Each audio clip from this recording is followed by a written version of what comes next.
নারায়ণগঞ্জ থেকে আমাদের সঙ্গে যুক্ত হচ্ছেন প্রতিনিধি রবিউল ইসলাম। রবিউল, নারায়ণগঞ্জের পরিস্থিতি কেমন দেখছেন আমাদের জানান।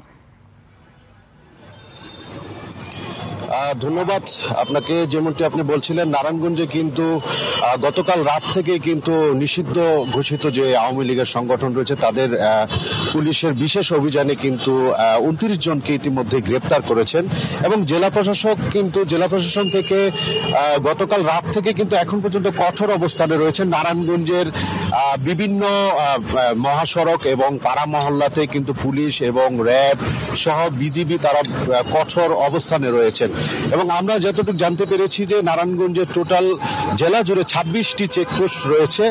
26টি চেকপোস্টে তারা বিভিন্ন জায়গায় তল্লাশি করছে বলে আমরা জানতে পেরেছি।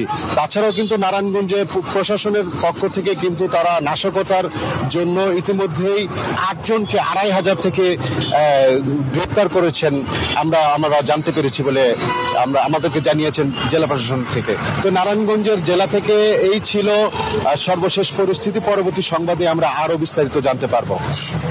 রবিউল, অসংখ্য ধন্যবাদ আপনাকে। দর্শক, এতক্ষণ নারায়ণগঞ্জের সার্বিক পরিস্থিতি সম্পর্কে জানাচ্ছিলেন রবিউল ইসলাম।